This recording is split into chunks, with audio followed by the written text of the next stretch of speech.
السلام عليكم ورحمة الله وبركاته.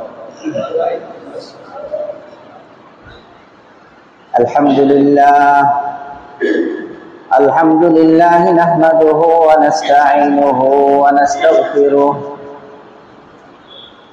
ونعوذ بالله من شرور أنفسنا ومن سيئات أعمالنا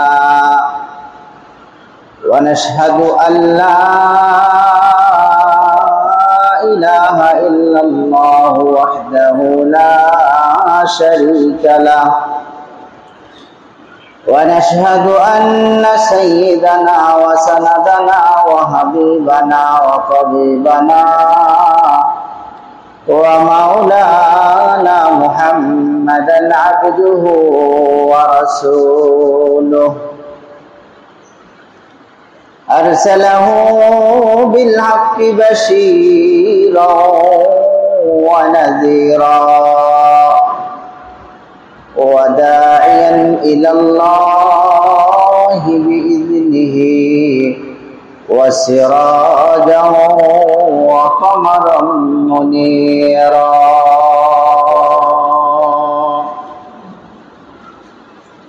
أما بعد فقد قال الله تبارك وتعالى في القرآن الكريم: أعوذ بالله من الشيطان الرجيم.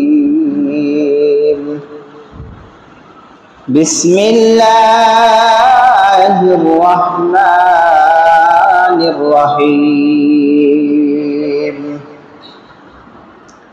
وما خلقت الجن والإنس إلا ليعبدون. وقال تبارك وتعالى في شأن حبيبه: إن الله وملائكته يصلون على النبي يا أيها الذين آمنوا صلوا عليه وسلموا تسليما. محمد صلى الله عليه وسلم.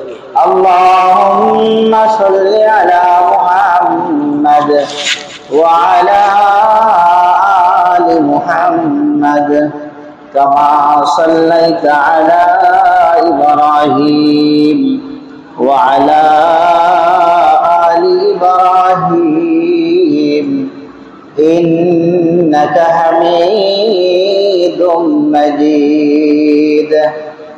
اللهم بارك على محمد وعلى آل محمد كما باركت على إبراهيم وعلى آل إبراهيم إنك حميد مجيد.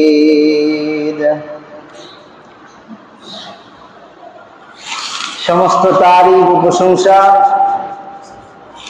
সেই মহান রব্বুল আলামিনের দরবারে, যে মহান রব্বুল আলামিন আজকে পবিত্র জুমার দিনে দুনিয়াবী সমস্ত ব্যস্ততা থেকে ফারিগ করে তিনার মহান বড় হুকুম আদায়ের লক্ষ্যে পবিত্র ঘর মসজিদে আসার সুযোগ দান করেছেন।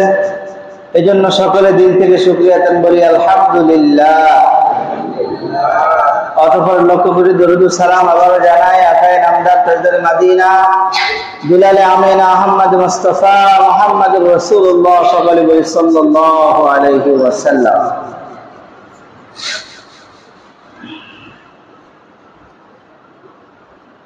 আল্লাহ পাক রব্বুল আলামিনের দয়া মহব্বত আর ভালোবাসায় আমরা কুরবানি নামক যে একটি ইবাদত ছিল, সেই ইবাদত আমরা করতে পেরেছি আলহামদুলিল্লাহ। তবে আমরা যে কুরবানি নামক যে ইবাদতটা আমরা করলাম, এই ইবাদত থেকে আমরা কি শিক্ষা পাইলাম? আল্লাহ পাক রব্বুল আলামিনের যে একটা বিধান ছিল কুরবানি করা, এই কুরবানিটা যে আমরা করলাম, এখান থেকে আমরা কি শিক্ষা নিলাম, কি পাইলাম? অনেকেই আমরা ভাবতেছি এত বড় একটা ইবাদত আমরা করলাম, মাঝখানে কিছু গ্যাপ দেই, ওটা দিয়েই চলবে। এত বড় একটা ইবাদতে অংশগ্রহণ করেছি, আর লাগে? ইবাদত তো করি না, এত বড় একটা ইবাদত করলাম, এই যে একটা মনোভাব, মনে হয় যে এই ইবাদত করছি, এই ইবাদতে আমাকে পার করে নিয়ে চলে যাবে। আমি যে ইবাদতটা করলাম, আমার এই ইবাদতটা কবুল হলো কিনা, ইবাদত আমি করেছি, আমার এই ইবাদতটা আল্লাহর কাছে কবুল হয়েছে কিনা, এটা বোঝার একটা উপায় যে আমি এই যে ইবাদত করেছি, কুরবানি নামক যে ইবাদতটা আমি করলাম, এই ইবাদত করার পরে আমার মনের মধ্যে যদি পরিবর্তন আসে, মনের মধ্যে যে পশুত্ব ছিল এটা যদি দূর হয়ে যায়, অটোমেটিক আমি বুঝতে পারতেছি আমার মনের পরিবর্তন চলে আসছে, তাহলে বুঝতে হবে আমার কুরবানি আল্লাহর কাছে কবুল হয়েছে, গ্রহণযোগ্য পেয়েছে।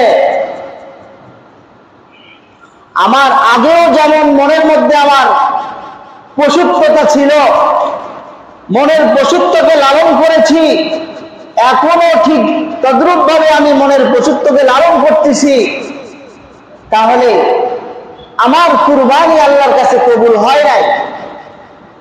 আগেও যেভাবে গুনাহের কাজের মধ্যে আমি অংশগ্রহণ করেছি, যত প্রকারের অন্যায় অশ্লীল আছে আমি করেছি, আমার মনে কোনো প্রকারের বাধা আসেনি, এখনো আমি ঠিক সেভাবেই করে যাচ্ছি, তাহলে বুঝতে হবে আমার এই ইবাদতটা আল্লাহর কাছে গ্রহণযোগ্য হয়নি, কবুল হয়নি। যদি কবুল হয়ে থাকে তাহলে আমার মনের মধ্যে পরিবর্তন আসবে। আগে ইবাদত করে যে মজা পেয়েছি, এখন ইবাদত করে তার চেয়ে বেশি মজা পাবো।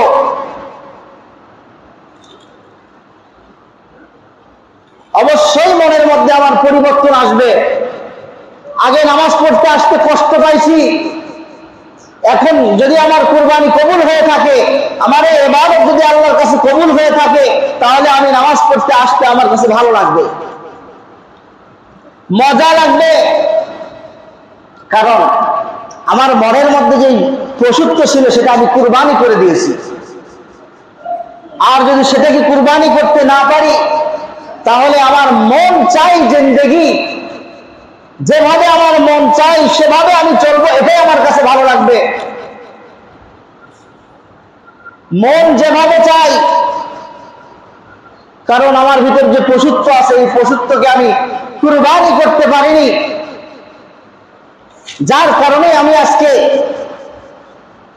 দিনের সমস্ত হুকুম আহকামকে ছেড়ে দিয়ে দুনিয়ার পিছনে ছোটাছুটি করতেছি, মাল কামানোর ধান্দায় পড়ে গেছি। মালের যে মায়া আর মহাব্বত, এইটা কুরবানির সময় যে আমি এই মহাব্বতের প্রতি, মায়ার প্রতি, যে মালের প্রতি যে মায়ার মহাব্বত ছিল, এইটাকে যে আমি কুরবানি করছি, এই কুরবানিটা আমার কুরবানি হয়নি, যার কারণে এই মায়া আর মহাব্বত আমার অন্তরে এখনো রয়ে গেছে। যার কারণে দিনের কাজ, আল্লাহর হুকুম, এটা আমার কাছে ভালো লাগে না, এটা আমার কাছে মজা লাগে না। মজা তখনই লাগবে যখন আমার মনের পশুত্বকে আমি কুরবানি করতে পারবো। এজন্যই কুরবানির মূল শিক্ষাই হলো মনের পশুত্বকে কুরবানি করা, এটাই হলো কুরবানির মূল শিক্ষা। এইটা যারা অর্জন করতে পারছে, তাদের মনের পরিবর্তন ঘটছে, তারাই পশুত্বকে কুরবানি করতে পারছে, আর তাদের দ্বারাই দিনের কাজ করতে, দিনের আল্লাহর হুকুম পালন করতে তাদের অন্তরের মধ্যে আলাদা একটা মজা অনুভব হতে থাকবে। এজন্য যেই অন্তরটা পরিষ্কার সালিম, সেই অন্তরের ব্যাপারে আল্লাহ পাক রব্বুল আলামিন কুরআনের মধ্যে বলেছেন, ইয়াউমা লা ইয়ানফাউ মালুন ওয়ালা বানুন, ইয়াউমা লা ইয়ানফাউ মালুন ওয়ালা বানুন ইল্লা মান আতাল্লাহা বিকলবিন সালিম। কিয়ামতের দিনের ব্যাপারে আল্লাহ পাক রব্বুল আলামিন বলছেন, সেই দিন কোন লা ইয়ানফাউ মালুন, তোমার মাল তোমাকে কোনো প্রকারের উপকার দিতে পারবে না, কোনো প্রকারের উপকারে আসবে না, ওয়ালা বানুন, তোমার সন্তান সন্ততি, তোমার আত্মীয় স্বজন, তোমার পাড়া প্রতিবেশী, তোমার বন্ধু বান্ধব, কেউ তোমাকে কোনো উপকার করতে পারবে না। কিয়ামতের দিন তোমার সম্পদ যা আছে, তোমার টাকা পয়সা অর্থ সম্পদ যা আছে, কোনো কিছু তোমার কাজে আসবে না, কোনো উপকার তোমাকে দিতে পারবে না। তোমার সন্তান সন্ততি, তোমার আত্মীয় স্বজন, পাড়া প্রতিবেশী, বন্ধু বান্ধব যারা আছে, কেউ তোমার কোনো উপকারে আসবে না। ইল্লা বিকলবিন সালিম, এখানে আল্লাহ পাক রব্বুল আলামিন বলছেন, হ্যাঁ উপকারে আসবে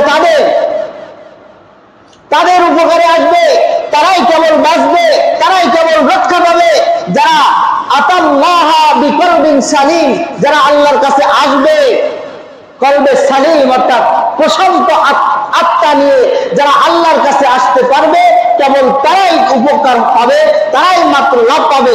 এছাড়া কেউ দুনিয়ার কোন সম্পদ, দুনিয়ার কোন টাকা পয়সা, দুনিয়ার কোন ধন দৌলত, আত্মীয় স্বজন, কেউ কোনো প্রকারের উপকারে আসবে না, কোন প্রকারের কেউ লাভ করতে পারবে না। একমাত্র এদের দ্বারাই লাভ করতে পারবে, উপকারে আসবে ওই অন্তর, ওই আত্মা, যেই আত্মা তার পশুত্বকে কুরবানি করছে, যে আত্মাটা সালিম আত্মা, প্রশান্ত আত্মা, অর্থাৎ কুরবানি করতে পারছে তার নফসকে, তার পশুত্বটাকে কুরবানি করছে, এইরকম আত্মাই কেবলমাত্র কিয়ামতের দিন উপকারে আসবে। আল্লাহর কাছে গেলে উপকারে আসবে, তার যত সম্পদ আছে সম্পদের মাধ্যমে সে উপকৃত হবে, তার আত্মীয় স্বজনের মাধ্যমে উপকৃত হবে, তার সন্তান সন্ততির মাধ্যমে সে উপকৃত হবে। কখন উপকৃত হবে? যখন আমি আমার নফসটাকে কুরবান করতে পারবো। খায়ের সাথে নফসানি অনুযায়ী যদি আমি জিন্দেগি যাপন করি, তাহলে আমার দ্বারায় আমার এই নফস কাল কিয়ামতের ময়দানে ছাড় পাবে না, আল্লাহর কাছে রিহাই পাবে না, আল্লাহর কাছে রক্ষা পাবে না। এজন্য আল্লাহ পাক রব্বুল আলামিন বলছেন, ইয়াউমা লা ইয়ানফাউ মালুন ওয়ালা বানুন, কাল কিয়ামতের দিন তোমাদের ধন সম্পদ, টাকা পয়সা তোমাদের কোনো উপকারে আসবে না, তোমাদের আত্মীয় স্বজন, তোমাদের সন্তান সন্ততি কোনো উপকারে আসবে না। ইল্লা মান আতাল্লাহা বিকলবিন সালিম, হ্যাঁ উপকারে আসবে যদি আল্লাহর কাছে সেই প্রশান্ত আত্মা নিয়ে উপস্থিত হইতে পারি।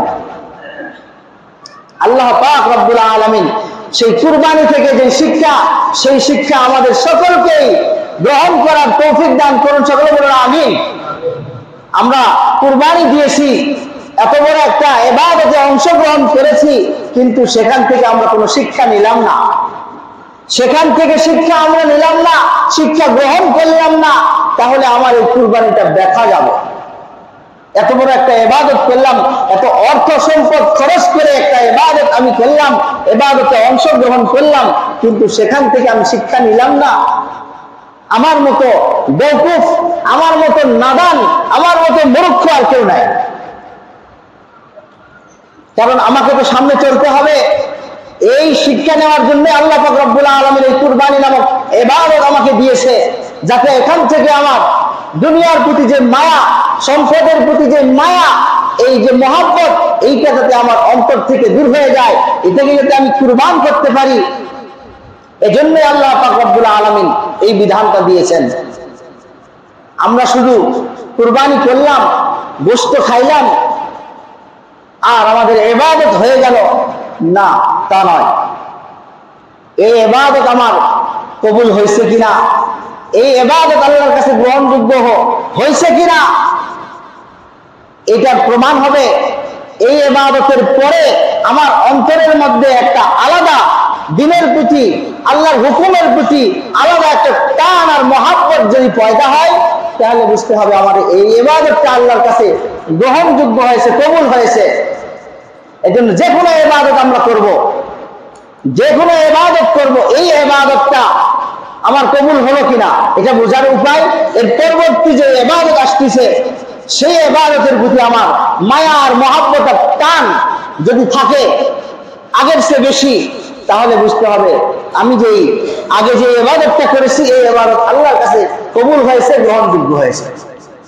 আল্লাহ পাক রব্বুল আলামিন আমাদের সকলকে সকল ইবাদতগুলি সঠিকভাবে বুঝিয়ে আমল করার তৌফিক দান করুন, আমিন।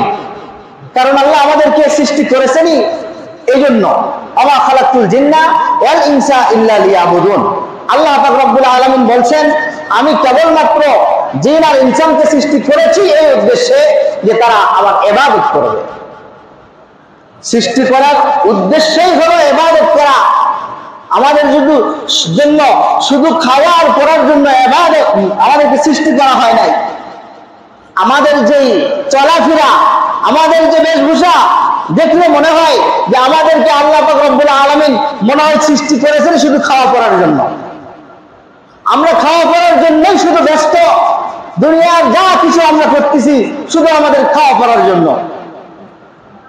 অথচ আল্লাহ পাক রব্বুল আলামিন আমাদের সৃষ্টি করেছেন শুধু তার ইবাদতের জন্য, খাওয়া পড়ার জন্য নয়। এই জন্য আল্লাহর ইবাদত আমরা সর্বক্ষণে দুনিয়ার আমার জীবনের শুরু থেকে নিয়ে শেষ পর্যন্ত আমি যা কিছু করব, যা কিছু আমি করব, আমাকে খেয়াল রাখতে হবে আমাকে কেন সৃষ্টি করেছেন। আমি খানা খাইতেছি, এটাও আমার ইবাদত হবে। আমি কামাই রোজগার করতেছি, এটাও আমার ইবাদত হবে। আমি রাস্তাঘাটে চলাফেরা করতেছি, এটাও আমার ইবাদত হবে। আমি আমার প্রয়োজনে পেশাব পায়খানা সারতেছি, হাজত সারতেছি, এটাও আমার ইবাদতের মধ্যে গণ্য হবে। তখন যখন আমি প্রত্যেকটি কাজে ফলো করবো আল্লাহর হুকুম আর রাসূলের তরিকা। আল্লাহর হুকুম আর রাসূলের তরিকা, এই দুইটা জিনিস যদি আমি ফলো করি তাহলে প্রত্যেকটি কাজ আমার ইবাদতের মধ্যে গণ্য হবে। আমি কামাই রোজগার করতেছি, সেখানে আল্লাহর হুকুম কি আছে আমাকে দেখতে হবে। হালাল পন্থায় কামাই করতেছি না হারাম পন্থায়, রাসূলের শিখানো পদ্ধতি কি আছে, এইগুলো যখন আমি ফলো করব তখন প্রত্যেকটি কাজ আমার ইবাদত হবে। আর আল্লাহ আমাকে সৃষ্টি করেছেন এই ইবাদতের জন্য। আল্লাহ পাক রব্বুল আলামিন আমাদের সকলকেই তার ইবাদত করার তৌফিক দান করুন। সকলে বলেন আল্লাহুম্মা আমিন।